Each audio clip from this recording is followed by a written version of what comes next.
कल्पना कीजिए, एक शांत सुबह, दिल्ली के सफदरजंग रोड पर हल्की ठंड और सुनसान माहौल। इंदिरा गांधी, भारत की ताकतवर प्रधानमंत्री जो हमेशा अपने फैसलों के लिए जानी जाती थीं, आज एक साधारण सफेद साड़ी में गार्डन के रास्ते पर चल रही हैं। उनके चारों ओर तैनात हैं सुरक्षा कर्मी। सब कुछ शांत लगता है, लेकिन इस सन्नाटे में एक बेचैन करने वाली खामोशी छुपी है। अचानक एक गूंजती हुई आवाज, सफेद साड़ी खून से लाल हो जाती है। गोलियों की आवाजें पूरे गार्डन में गूंज रही हैं और उसी पल भारत का इतिहास हमेशा के लिए बदल जाता है। क्या हुआ उस सुबह? कैसे हुआ यह भयानक हादसा और क्यों? यह कहानी है उस दिन की जिसने पूरे देश को झकझोर कर रख दिया। 31 अक्टूबर 1984 सुबह का वक्त, दिल्ली की हल्की ठंड और शांत माहौल। सफदरजंग रोड का वह घर जहां भारत की प्रधानमंत्री इंदिरा गांधी रहती थीं। हर दिन की तरह आज भी उनका शेड्यूल फिक्स था। ब्रिटिश अभिनेता और लेखक पीटर उस्टिनोव के साथ उनका इंटरव्यू होना था। इंदिरा गांधी एक ऐसा नाम जो पावर और लीडरशिप का प्रतीक था। उनका व्यक्तित्व जितना मजबूत था,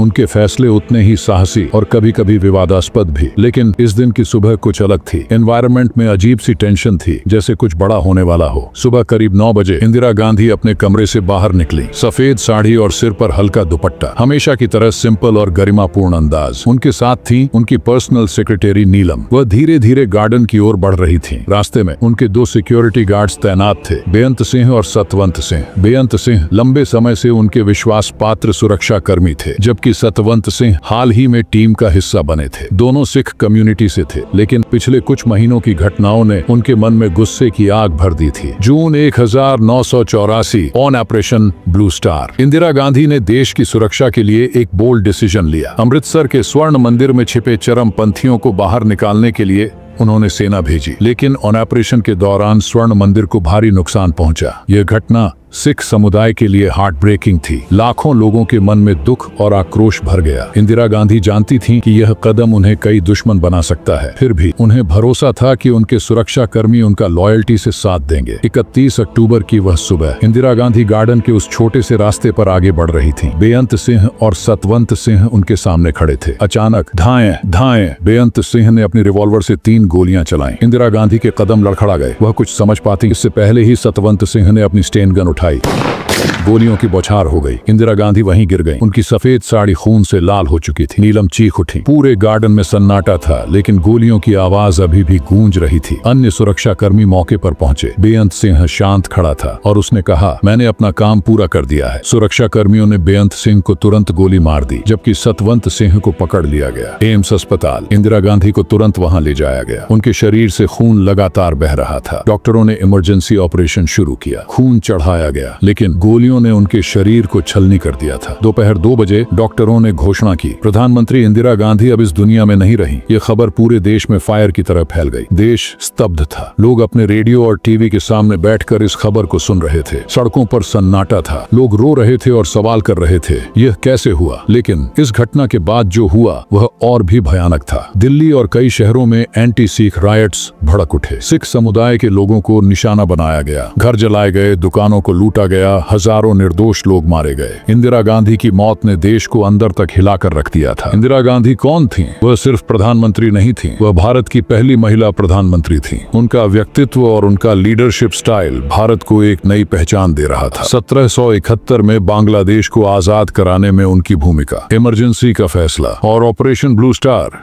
जो उनके जीवन का सबसे बड़ा और आखिरी विवाद साबित हुआ। उनके फैसले साहसी थे, लेकिन उन्हीं फैसलों ने उन्हें कई दुश्मन भी दिए। 31 अक्टूबर 1984 यह दिन इतिहास के पन्नों में दर्ज हो गया। इंदिरा गांधी चली गईं, लेकिन उनके जाने का तरीका और उसके बाद हुई घटनाओं ने हर भारतीय के दिल में गहरी छाप छोड़ दी। आज भी जब लोग एक सफदरजंग रोड के उस गार्डन को देखते हैं, ऐसा लगता है मानो समय वहीं पॉज हो गया हो। गोलियों की आवाजें और वह खौफनाक दृश्य कभी भुलाए नहीं जा सकते। ये कहानी हमें एक जरूरी सीख देती है। हेट्रेड एंड वायलेंस का अंत सिर्फ बर्बादी होता है। इंदिरा गांधी की हत्या ने सिर्फ एक नेता का अंत नहीं किया, बल्कि एक युग समाप्त कर दिया। लेकिन उनका नाम, उनकी सोच और उनका योगदान इतिहास में हमेशा अलाइव रहेगा।